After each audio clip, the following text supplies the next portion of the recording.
여러분 안녕하십니까? 이어서 경남 소식입니다. 태풍 미탁이 빠른 속도로 북상하고 있습니다. 경남에는 언제쯤 얼마나 영향을 미칠지 기상캐스터 연결해 자세한 소식 알아보겠습니다. 김태림 기상캐스터 전해주시죠. 네, 오늘과 내일 태풍으로 인한 피해가 없도록 대비를 철저히 해주셔야겠습니다. 점점 태풍의 직접 영향권에 들고 있습니다. 어제 중국 상해 부근을 지나면서 중형으로 세력이 살짝 약해진 태풍은 현재 서귀포 서남서쪽 부근 해상까지 올라와 있는데요. 앞으로 점점 더 속도를 내 오늘 저녁에는 서귀포 서쪽 부근 해상까지 올라오겠고요. 자정 무렵 목포 부근 해안에 상륙할 것으로 전망되고 있습니다. 이후로는 남부지방을 관통해 내일 낮 동해상으로 나갈 것으로 보이는데요. 이 태풍이 지나는 길목에 있는 우리 지역은 오늘 늦은 오후부터 내일 아침 사이 비바람이 가장 거세겠습니다.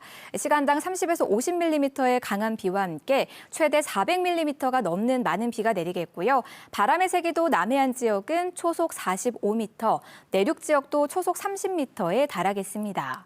이에 따라 현재 경남 전 지역과 전해상에는 태풍 예비특보도 내려져 있는데요. 아직까지는 남해 동부 먼바다로만 풍랑주의보가 내려져 있지만 오늘 밤부터는 경남 전 지역과 모든 해상에 태풍주의보가 내려지겠습니다.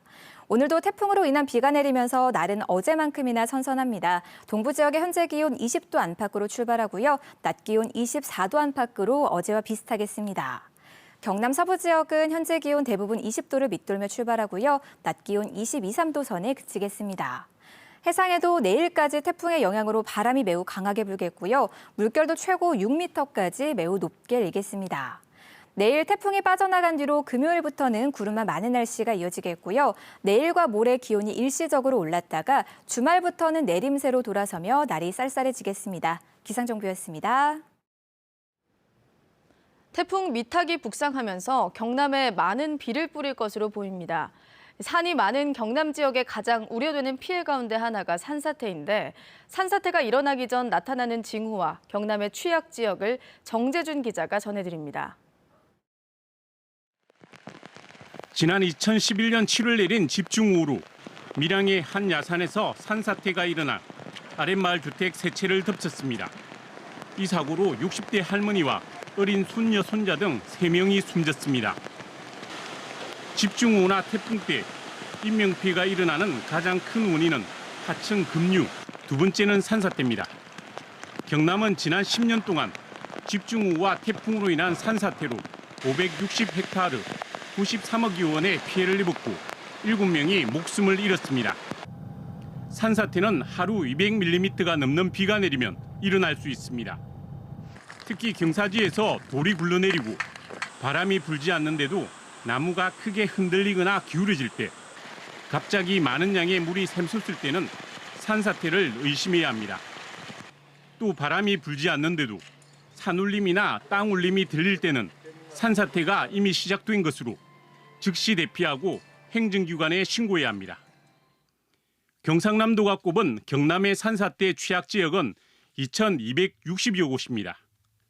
특히 산사태 위험 1등급으로 분류된 지역은 660여 곳, 이 가운데 합천이 140여 곳, 밀양이 100여 곳입니다. 집중호우와 태풍이 닥쳤을 때 경사지 아래 등 산사태 취약 지역에 사는 주민들은 미리 대피하는 것이 가장 안전합니다. 만약 산사태로 고립될 경우 소방 119뿐 아니라 산림청 산림안전구조대 1688-3119로 연락하면 신속한 도움을 받을 수 있습니다. KBS 뉴스 정재준입니다.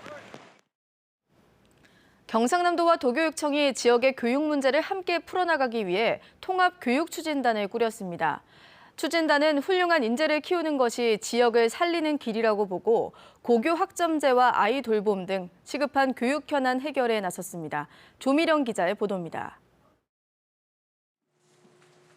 경상남도 통합교육추진단 사무실입니다. 새로 생긴 대학협력부서에 경상대와 경남대에서 파견된 직원 2명이 일하고 있습니다. 국비 1,000억 원 규모의 교육부 공모사업인 지역혁신 플랫폼 사업을 경상남도와 함께 추진하기 위해서입니다. 아이 돌봄과 학교 공간 혁신, 교육혁신 부서에도 경상남도 교육청 직원 5명이 파견됐습니다. 경상남도와 도교육청의 이원화된 교육행정을 통합해 다양한 정책을 만들고 예산을 효율적으로 집행 관리하기 위해 경상남도 통합교육추진단이 출범했습니다. 고교 학점제를 지자체가 먼저 나서서 우리가 도와줄 것이 없습니까? 라고 해주신 유일한 지자체가 경상남도입니다. 공간혁신 부분, 이 부분이 저희들이 가장 역점적으로 홍준표 전 지사 때 경남도의 지원이 끊겼던 저소득층 무상급식비도 일반 학생 분담률과 같이 분담하기로 합의했습니다. 여러 가지 갈등도 있었고 앙금이 있었던 경남도와 교육청이 민선 7기 출범 이후에는 전국 어느 시도보다도 협력과 협업을 통해서 경남 교육을 함께 책임지는 추진단은 첫 사업으로 2022년 고교 학점제 시행을 앞두고 내년부터 40개 고등학교에 학습 카페를 만들어 나갈 계획입니다. KBS 뉴스 조미정입니다.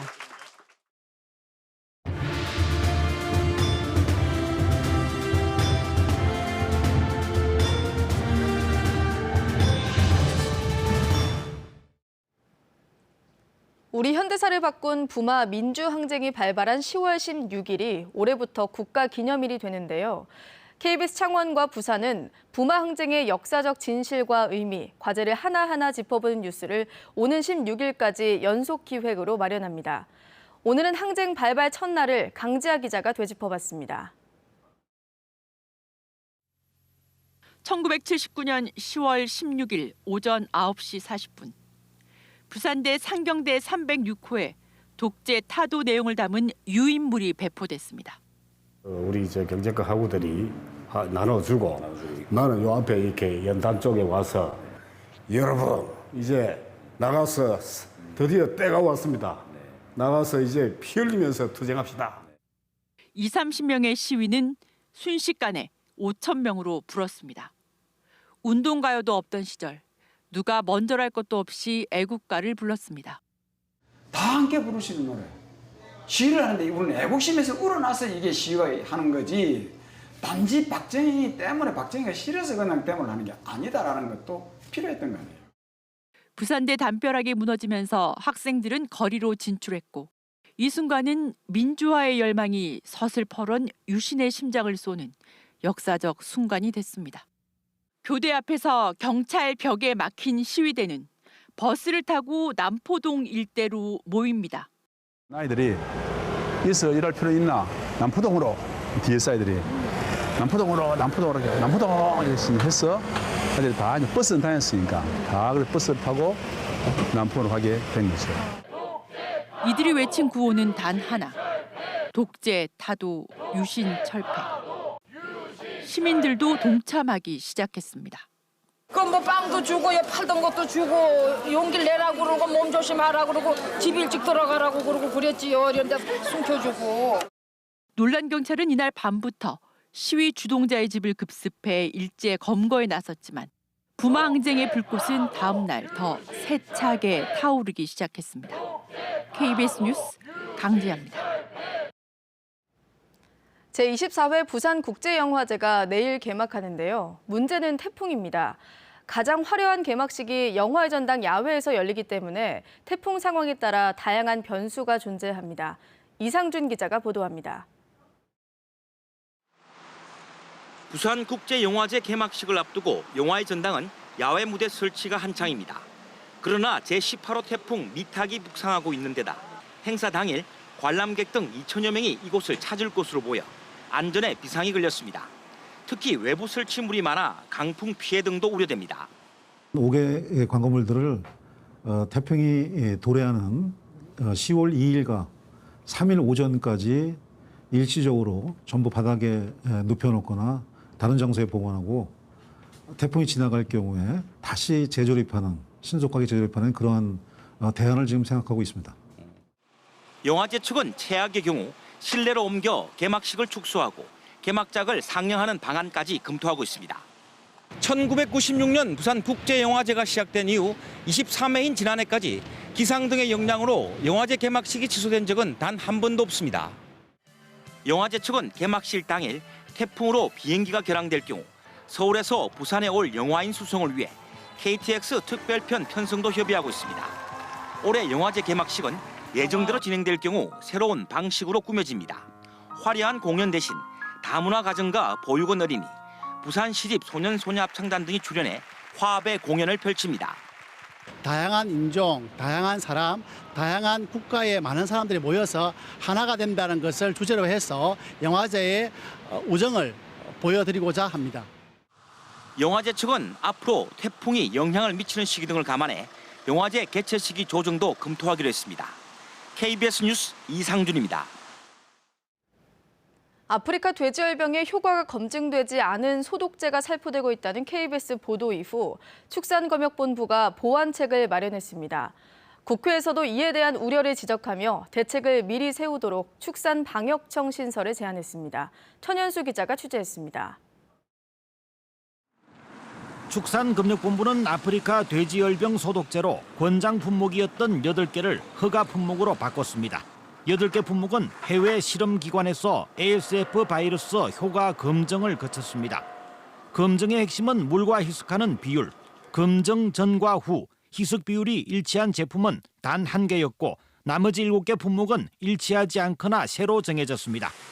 효과를 모른 채 소독제를 뿌려왔다는 지적이 사실로 확인된 것입니다. 국내 ASF 소독제는 모두 178개, 효과가 검증된 허가 제품은 지금까지 11개, 167개는 검증 전입니다.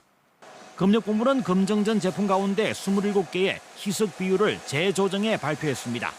허가 제품 11개의 검증 결과를 근거로 추정한 것이어서 이전보다는 낫겠지만 깜깜이 소독의 우려는 남아 있습니다.